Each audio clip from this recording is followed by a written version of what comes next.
संविधान के निर्माता डॉक्टर भीमराव जी अंबेडकर जी का इस कार्टून के माध्यम से घोर अपमान करने वाला कृत्य किया।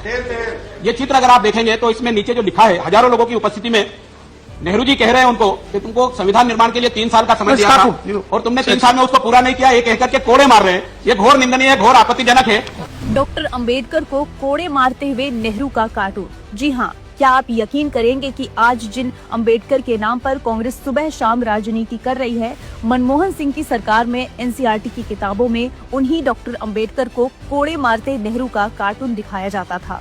डॉक्टर अंबेडकर से नफरत का कांग्रेस का बहुत पुराना इतिहास है और आज हम आपको वो सारा इतिहास विस्तार से बताएंगे। संविधान सभा में डॉक्टर अंबेडकर को शामिल नहीं करना चाहती थी कांग्रेस। आज सारा देश डॉक्टर अंबेडकर को संविधान निर्माता के तौर पर जानता है, लेकिन क्या आप जानते हैं कि संविधान सभा के शुरुआती 296 सदस्यों में बाबा साहिब का नाम तक नहीं था। बाबा साहिब बंगाल के जिस जिले से चुनकर संविधान सभा पहुंचे थे, विभाजन के बाद उस जिले को पूर्वी पाकिस्तान का हिस्सा बना दिया गया था, जिस कारण बाबा साहिब पाकिस्तान की संविधान सभा का हिस्सा बन गए थे। इसके बाद जब डॉक्टर अंबेडकर ने कांग्रेस को धमकी दी कि वो इसे राजनीतिक मुद्दा बनाएंगे और ऐसे संविधान को स्वीकार नहीं करेंगे, तब जाकर कांग्रेस आलाकमान ने उन्हें संविधान सभा में जगह देने का फैसला किया। बाबा साहिब को कांग्रेस ने 2 बार चुनाव हरवाया।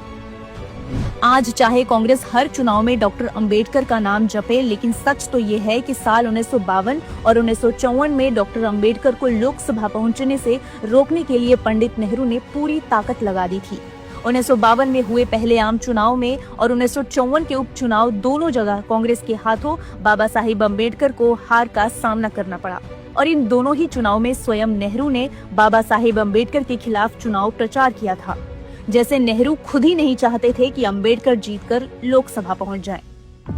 डॉक्टर अंबेडकर की मर्जी के खिलाफ जाकर धारा 370 की गई लागू।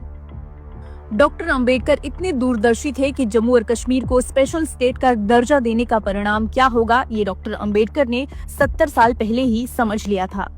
इसीलिए कांग्रेस और नेहरू की तमाम कोशिशों के बावजूद डॉक्टर अंबेडकर ने भारत के पहले कानून मंत्री और संविधान मसौदा कमेटी के चेयरमैन होने के बावजूद अनुच्छेद 370 का ड्राफ्ट बनाने से मना कर दिया। लेकिन इसके बावजूद नेहरू ने अपनी जिद के चलते इस अनुच्छेद को संविधान पर जबरदस्ती थोप दिया। देहांत के 34 वर्षों बाद मिला भारत रत्न। बाबा साहिब का देहांत 1956 में ही हो गया था, लेकिन उन्हें भारत रत्न के लिए 34 वर्षों का इंतजार करना पड़ा। कांग्रेस की सरकारों ने दशकों तक डॉक्टर अंबेडकर को भारत रत्न देने की मांग को खारिज करती रही। 1990 में जब गैर कांग्रेसी सरकार बनी, तब जाकर देहांत के 34 वर्षों बाद बाबा साहिब को भारत रत्न मिला, जबकि नेहरू इंदिरा सालों पहले ही अपनी ही सरकार में खुद को ये सर्वोच्च नागरिक सम्मान दे चुके थे। बाबा साहिब का नहीं बनाया कोई राष्ट्रीय स्मारक। 70 साल तक कांग्रेस बाबा साहिब का नाम इतिहास से गायब करने में लगी रही। तभी तो सत्ता में इतने दशक रहने के बावजूद कांग्रेस ने कभी बाबा साहिब के नाम पर एक भी राष्ट्रीय स्मारक तक नहीं बनाया। 2014 में केंद्र ने कांग्रेस सरकार की विदाई के बाद उनके जन्म स्थान महू में बाबा साहिब का राष्ट्रीय स्मारक बनवाया गया। संसद कक्ष में नहीं लगने दी बाबा साहिब की तस्वीर। भारत को बस एक परिवार की गुलाम समझने वाली कांग्रेस ने जिस व्यक्ति को संविधान निर्माता कहा जाता है, उन्हीं की कोई तस्वीर संसद के केंद्रीय कक्ष में नहीं लगने दी। कांग्रेस ने दीवार पर जगह नहीं खाली होने का हवाला देकर तस्वीर लगाने की मांग को हमेशा खारिज किया।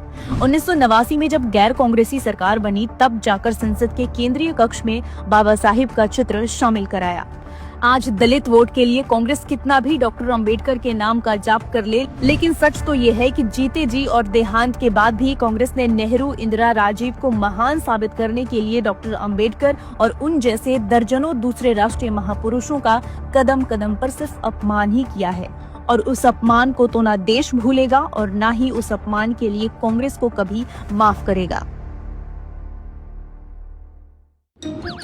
Mark yourself safe from Mahatagabandhan. Pledge now.